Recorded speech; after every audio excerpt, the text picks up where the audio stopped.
Siis neljandaks või see ei olnud neljas. See oli siis kolmandaks on inimesed, kes arvavad, et nad on lahedad.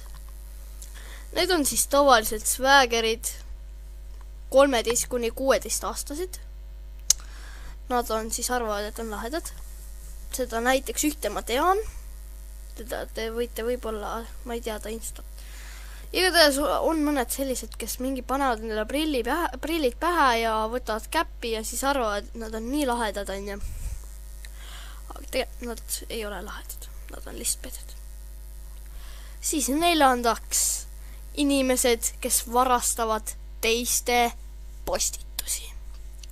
See on nüüd siin nende Eesti siis lehtede hulgas eriti populaarne, nagu ma olen näinud, et varastatakse teiste lehtede asju.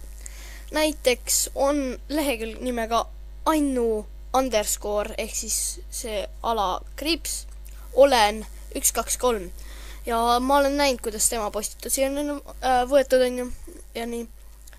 Ja nagu tegelikult ka otsi endale ja oma postitusi, sa ei pea nagu teistelt võtma, see on lihtsalt nõme. Isegi minul võeti, saad aru, ma tegin ühe võistluse nagu, et kui see pilt saab 50 laiki, siis teen suure loosi värki. Ja siis üks kas see oli paar nädalat hiljem või, vaatan Instasse, siis hakkan ühte lehte seal vaatan tema konto peale, vaatan feed'i nii, vaatan. Mida värki, see on minu pilt ju. Nagu tegelikult ka sa võinud ise võtta mingit Illuminaati pilti ja sinna peale kirjutada mingi väike tekst või. Tegelikult ka, mis asi sa arvad, et sa oled, noh. Tegelikult ka laisem ei saa olla või. Siis viiendaks, populaarsed lehed, mis postitavad 90% kõigist postitusi, kõigist postitustest ainult shoutout'e. Shoutout. Igatahes, kui te ei tea, mis on shoutout. Oi god, seda on nii raske öelda nüüd. Kui te ei tea, mis see on, siis see on see, kui keegi jagab nagu teist inimest, nagu tema lehte või nii. Ja seda teevad väga paljud lehed, nagu ma unfollowsin mingis 20 lehte, sellepärast, et nad lihtsalt ainult postitavad mingi kuradi jagamisi ja see käib närvidele. Tegelikult ka. Siis kuuendaks, kõik inimesed, kes kasutavad ülekasutatud biosid.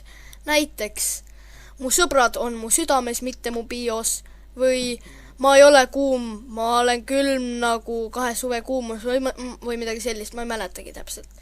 Aga need on nagu, see on liiga ülekasutatud. Pluss otsin nagu mingi teine.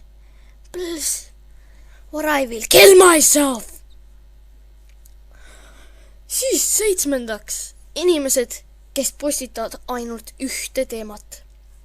Need on siis tavaliselt need mängukontod, näiteks Grotopia need ja muud sellised.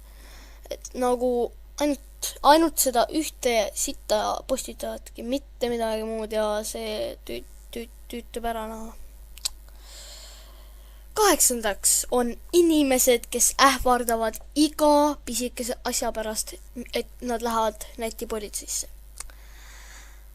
Need on siis need inimesed, et nagu keegi tuleb ja siis ütleb nende kohta, et sa oled igav, kustuta oma leht ära. Ja siis nad ütlevad, ma lähen nüüd netipolitseisse ja sina lähed vangi, saad rekkilit. Onju. Ja siis see vend jääb ootama, millal see netipolitsei hakkab temaga rääkima ja nii on. Aga mitte sittagi juhtu, sest ta ei julgenud minna. Ja nagu, kui te ei lähe, te ei pea ähvardama, lihtsalt blokkige ära see vend, noh. On nii raske või? 9. on noored, kes postitavad endast mitte nii päris sobivaid pilte. Neid ma olen siis näinud suht palju. Need on siis need, et näiteks on mingid, ütleme 13-aastane tüdruk, teeb endast hästi ülevalt niimoodi pilti ja siis on ilusti rinnad ja kõik on näha, onju. Aga nagu, kuule, sa oled nagu 13, mida sa teed? Sa tahad mingi strippariks hakata? Mõtle peaga, laps. Siis 10. on muidugi heiterid ja heitlehed. Heiterid on siis tavaliselt need inimesed, kellel ei ole aega enda elu jaoks, vaid nemad parem raiskavad aega, et minna teiste profiilidele ja sinna alla kirjutada mingi hästi halb kommentaar. Nagu näiteks Instagramis on paljudel lehtedel on heitlehed. Ja nagu tegelikult ka miks sa raiskad oma aega lihtsalt selle jaoks, et teha mingi loll leht, kus sa ütled, et sa vihkad kedagi. Nagu tegelikult kas see on sul mingi elu vajalik või? Nagu õpi elama, osta elu endale. Ja see oli siis kõik. See oli siis 10 tüüpi inimesi Instagramis, kes käivad närvidele ja on nõmedad.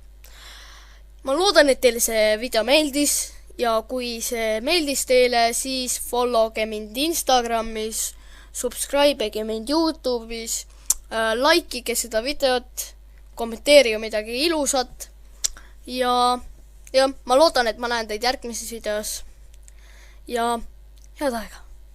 Näeme võib-olla järgmises videos, aga tšau, head aega, profist.